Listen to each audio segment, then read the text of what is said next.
Hello everyone. कल हम लोगों ने जो है बायो के कुछ टॉपिक डिस्कस किए थे, उसी में से एक टॉपिक था एक्स लिंक्ड कैरेक्टर्स, है ना। सेक्स लिंक्ड कैरेक्टर, उसमें आपने एक्स लिंक्ड कैरेक्टर देखा था। उसमें क्या देखा था कि जो इस तरह के जो कैरेक्टर्स होते हैं वो किस पे होते हैं, located only on x sex chromosome, ठीक। वाई पर कभी नहीं पाए जाते। तो उसी में एक है आपका कलर ब्लाइंडनेस डिजीज़ थी।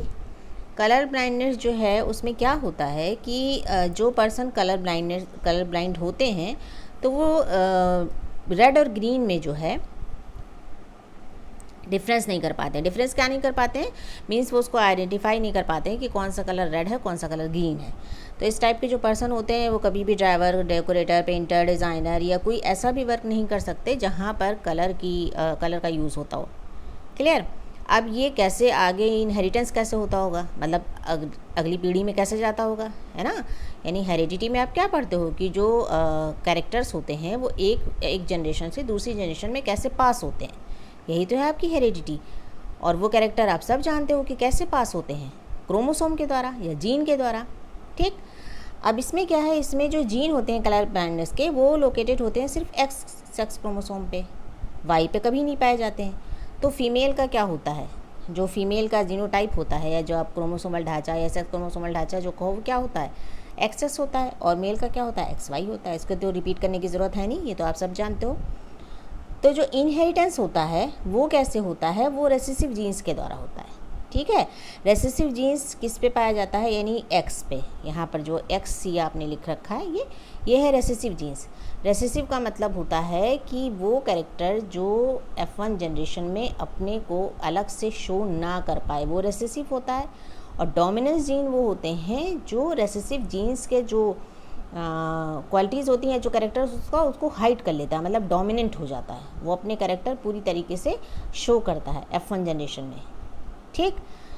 तो जो इनहेरिटेंस होता है इसका, वो रेसेसिव जीन के द्वारा होता है। अब क्या होता है कि जो नॉर्मल एक्स क्रोमोसोम है वो डोमिनेंट जीन की तरह वर्क करता है।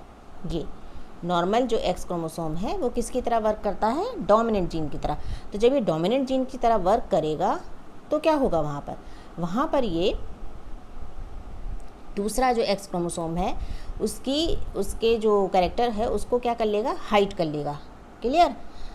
अब देखिए कैसे होता है, अगर एक क्रॉस करवाया जाए, ठीक है, अगर एक क्रॉस करवाया जाए किसके किसके बीच में, यानी जो एक कपल है उसमें क्या है, जो मेल पर्सन है वो कैसा है, वो कलर ब्लाइंड है, ठीक। और अभी आपने क्या कहा कि ये रेसेसिव जीन, यानी रेसेसिव जीन पे होता है। ये रेसेसिव जीन आपका किस पे है, एक्स पे है, ठीक। ये सी जो है ये कलर ब्लाइंडनेस का जीन है जो कि रेसेसिव है, ठीक है।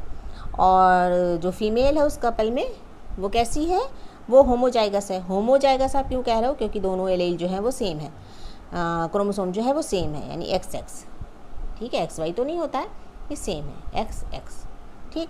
आप देखिए अगर इसके बीच में क्रॉस करवाया जाता है तो क्या होता है, अब ये एक्स सी है और वाई है, तो इसमें स्पर्म जो है वो कैसे हैं, 50% जो है एक्स है, 50% वाई है ना। यानी ऐसे स्पर्म जिसमें 50% में जो है एक्स क्रोमोसोम है रेसेसिव और 50% में वाई है।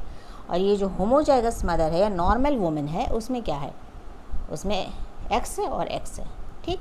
अब देखिए, अब अगर जो है नेक्स्ट जनरेशन में जो इसका रेसेसिव जीन्स है यानी एक्स सी, ये जो है स्पर्म अगर फ्यूज़ होगा होमोजाइगस मदर के एक्स से, ठीक, तो क्या बनेगा, एक रेसेसिव होगा और एक डोमिनेंट एक्स होगा। बात समझे मेरी, एक डोमिनेंट एक्स होगा जो कि आपका आया है होमोजाइगस मदर से, वो डोमिनेंट एक्स होगा, ठीक। और डोमिनेंट एक्स क्रोमोसोम आपने अभी पढ़ा कि जो नॉर्मल एक्स क्रोमोसोम होता है वो कैसे बिहेव करता है, वो डोमिनेंट बिहेव करता है, तो ये डोमिनेंट जीन है। अब ये क्या करेगा, ये इस जनरेशन में इस रेसेसिव जीन्स का जो कैरेक्टर है उसको क्या कर लेगा, उसको हाइड कर लेगा, डोमिनेंट हो जाएगा। दैट्स मीन कि यहाँ पर ये डिजीज़ इस पीढ़ी में दिखाई नहीं देगी, शो नहीं होगी, ठीक है। कैरियर तो होंगी ये डॉटर्स, मतलब दूसरी पीढ़ी में ये ले जाएंगी, क्यों, क्योंकि इनके पास ये जीन है। इनका जो मतलब आप कहोगे जीनोटाइप है फीमेल का, उसमें ये जीन है, लेकिन कैसा है, रेसेसिव है, ठीक है। उसके बाद ये एक्स जो है फिर इसके नॉर्मल एक्स से यानी डोमिनेंट जीन से जब फ्यूज़ होगा तो डॉटर होगी। ठीक है, ये यहाँ तक क्लियर हुआ। यहाँ पर भी ये डिजीज़ शो नहीं होगी इस पीढ़ी में, क्यों? क्योंकि ये रेसेसिव है और ये डोमिनेंट है। तो डोमिनेंट जो है वो रेसेसिव को अपना कैरेक्टर शो नहीं करने देता। क्लियर? तो ये डॉटर कैसी होंगी? ये कैरियर डॉटर्स होंगी। मीन्स एक पीढ़ी से दूसरी पीढ़ी में उस डिजीज़ को ले जाएंगी, पर उस पीढ़ी में वो शो नहीं होगी डिजीज़। ठीक है, क्लियर हुई बात मेरी? अब यहाँ पर देखिए दूसरा, जो नॉर्मल मदर है यानी जिसके पास एक्स क्रोमोसोम है जो डोमिनेंट है, ये डोमिनेंट जो है जब इससे वाई से मिलेंगे तो यहाँ तो बात ही खत्म है, क्योंकि आपने देखा कि ये एक्स लिंक कैरेक्टर है, वाई पर नहीं शो है। ठीक, यहाँ पर ये डोमिनेंट है। ठीक, और यहाँ पर कलर ब्लाइंडनेस का जीन भी नहीं है, तो ये सारे नॉर्मल सन होंगे 50%। क्लियर? ये क्रॉस क्लियर हुआ आपको? ये है आपका जब क्रॉस करवाया जाए किसके बीच में? कलर ब्लाइंड मैन के बीच में और होमोजाइगस नॉर्मल वुमेन के बीच में, तो नॉर्मल सन पैदा होते हैं और हेट्रोजाइगस या कैरियर नॉर्मल डॉटर पैदा होती हैं। क्लियर? चलिए अब एक और देख लीजिए। सेकंड जो है, सेकंड क्या कह रहा है? सेकंड कह रहा है कि अगर क्रॉस करवाया जाए किसके बीच में? नॉर्मल मैन के बीच में। ठीक है, नॉर्मल मैन आप सब जानते हो क्या होगा? XY। और यहाँ पर जो है ये जो कैरियर डॉटर्स थी इनका यानी कैरियर वुमेन। ठीक, कैरियर वुमेन। ठीक है, यानी कैरियर वुमेन है तो उनका क्या था? उनका ढांचा कैसा है? क्रोमोसोम का जो है यानी इनके पास रेसेसिव जीन्स हैं और एक डोमिनेंट एक्स है। ठीक, यही तो था। अब देखिए, अब यहाँ पर जो है ये होगा आपका X और Y, यही तो होगा। और ये होगा आपका XC यानी रेसेसिव और नॉर्मल X। ठीक, यहाँ तक क्लियर हुआ? देखिए अब यहाँ पर देखिए, अगर ये नॉर्मल मैन का X, ठीक है, और इसका रेसेसिव X, ये दोनों मैच होंगे। ठीक, तो ये फॉर्मूला किसका था? ये आपने कहाँ पर देखा था? ये होंगी आपकी कैरियर डॉटर। ठीक है, यानी ये होंगी आपकी कैरियर डॉटर। ठीक, अब नॉर्मल मैन का X, इसके यानी ये X और इसके डोमिनेंट X से मैच होगा। ठीक, तो ये भी होंगी नॉर्मल डॉटर। ये कैरियर डॉटर क्योंकि रेसेसिव जीन है, ये नॉर्मल डॉटर यानी ये कैरियर डॉटर, शॉर्ट फॉर्म में हम लिख दे रहे हैं, ये नॉर्मल डॉटर। ठीक, अब दूसरा क्या है? आपके पास Y है, Y। ठीक है, और इसका रेसेसिव यानी ये आपका बनेगा XC और Y। ठीक, अब यहाँ पर देखिए, यहाँ पर सिर्फ X क्रोमोसोम्स कौन सा वाला है? रेसेसिव वाला है। ठीक है, रेसेसिव वाला है, डोमिनेंट वाला नहीं है। और दूसरा आपके पास Y है, Y पे तो ये कैरेक्टर पाया ही नहीं जाता, यानी शो होना तो दूर, पाया ही नहीं जाता। तो ये जो आपका बना है, ये जो आपका जीनोटाइप बना है, ये क्या बना है? रेसेसिव, और ये जिस पे कि ये कैरेक्टर होता नहीं, तो यहाँ पर ये डिजीज़ शो होगी। यानी जो ये बेटा होगा या सन होगा वो कैसा होगा? कलर ब्लाइंड होगा।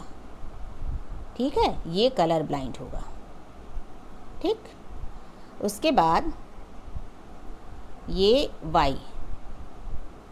ठीक, और ये मिलेगा किससे? X से, यानी ये होगा XY। तो ये तो आप जान रहे हो ये क्या है? ये नॉर्मल है। ये जीनोटाइप क्या है? ये नॉर्मल है, तो ये नॉर्मल सन होगा। क्लियर हुआ ये वाला क्रॉस? ठीक है, एक बार देखिएगा, यानी 25% कैरियर डॉटर होंगी, 25% नॉर्मल डॉटर होंगी, 25% कलर ब्लाइंड सन होंगे और 25% जो है नॉर्मल सन होंगे। क्लियर हुई ये बात आपको? तो ये पूरा था आपका कलर ब्लाइंडनेस।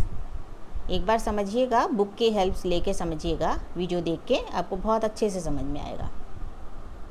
ठीक, चलिए अब एक और जो है एक्स लिंक डिजीज़ थी, वो कौन सी थी आपकी? हीमोफीलिया। हीमोफीलिया भी देख लेते हैं हम लोग जल्दी से। हीमोफीलिया में क्या था? अगर ये कैसी थी, ये ब्लीडर। पहले तो इस डिज़ीज़ के बारे में जान जाइए, ये होता क्या है। ये डिज़ीज़ जो है जब होती है, किसी भी पर्सन को ये डिज़ीज़ जब रहती है, तो वो क्या होता है, वो पर्सन जो है वो इस डिसऑर्डर से सफ़र करता है कि उसके ब्लड में जो है क्लॉट नहीं जमता है। आप सब जानते हो कि अगर जब हमें चोट लगती है तो क्या होता है, तुरंत ब्लड का क्लॉट जमता है, जिससे कि खून बहना रुकता है। घाव के ऊपर क्लॉट जम जाता है, जिसकी वजह से खून बहना रुकता है, वरना अगर घाव के ऊपर क्लॉट ना जमे तो क्या होगा, कंटिन्यूस ब्लीडिंग होती रहेगी। ठीक है, तो इस डिज़ीज़ में क्या होता है कि क्लॉट नहीं जमता है। जब घाव होता है तो क्लॉट नहीं जमता है, तो लगातार ब्लीडिंग कई बार जो है पर्सन को डेथ तक पहुंचा देती है। ठीक है, और ये डिसऑर्डर क्यों होता है, क्योंकि एक्स लिंक्ड रिसेसिव जीन के कारण। देखिए कैसे होता है। इसमें क्या है, अगर एक हीमोफिलिक मैन, ठीक है, हीमोफिलिक मेल, यानी एक्स और एच हीमोफिलिक है, हीमोफिलिक मेल जो है वो अगर मैरिज करता है नॉर्मल फीमेल से, ठीक है, यानी एक्स और एक्स, ठीक, एक्स और एक्स, तो क्या होगा, पहले तो इसको आप यहाँ पर वो कर लीजिए। एक इसका स्पर्म जो है वो कैसा है, रेसेसिव है, और वाई पे तो ये पाया ही नहीं जाता। ठीक है, और यहाँ पर एक्स और एक्स, ठीक, यही तो होता है। अब देखिए, अब इसमें जो है अगर ये वाला, ठीक, ये एक्स यानी रेसेसिव एक्स फीमेल के इस एक्स से मैच करेगा, फ्यूज़ करेगा, ठीक, और उसके बाद ये जो है इससे मैच करेगा। ठीक है, तो ये दोनों डॉटर जो है कैसी होंगी, कैरियर डॉटर होंगी। ठीक, उसके बाद ये वाई जो है वो इस एक्स से मैच करेगा, फ्यूज़ करेगा, नॉर्मल सन, और फिर उसके बाद ये वाई जो है इस एक्स के साथ, तो नॉर्मल सन। जैसे जैसे आपका कलर ब्लाइंडनेस में था, सेम वैसे ही है। ठीक है, यानी यहाँ पर प्राप्त होंगी कैरियर डॉटर्स और नॉर्मल सन। ठीक, तो ये दो इम्पॉर्टेंट टॉपिक थे आपके एक्स लिंक्ड कैरेक्टर्स में, जो दो डिजीज़ होती हैं, एक कलर ब्लाइंडनेस और एक हीमोफीलिया। तो इसको ज़रा सा एक बार जो है खुद से ये चार्ट बना के देखिएगा, बहुत इजी चार्ट है, और आप जब खुद से ट्राई करोगे तो बहुत अच्छे से समझ में आएगा। मेरी वीडियो का हेल्प लीजिएगा और फिर उसके बाद जो है समझिएगा। और बेटा वीडियो अपलोड होने में लैंडस्केप में अपलोड नहीं हो रहा है, पता नहीं क्या प्रॉब्लम चल रही है, तो आप लोग जो है मोबाइल को टर्न करके देख लिया करो किसी भी तरीके से, क्योंकि मेरी अभी कुछ समझ में नहीं आ रहा है कि किस तरीके से वीडियो शूट करूं मोबाइल पर, कैसे वो अपलोड हो कि आप लोग को प्रॉपर दिखे। हाँ, मेरी आवाज़ सुनाई पड़ती होगी तो थोड़ा सा मैनेज कर लीजिए। ठीक है, सीख रही हूँ धीरे धीरे। ओके, चलिए पढ़ाई करते रहिए। कल आप लोगों को जो है, जो मेरे हिसाब से गेस है कि क्या क्या आ सकता है, कौन कौन से टॉपिक आ सकते हैं, कल आप लोगों को इससे रिलेटेड वीडियो मिल जाएगा। ओके, अंटिल देन पढ़ते रहिए, खुश रहिए, टेक केयर, अल्लाह हाफिज़।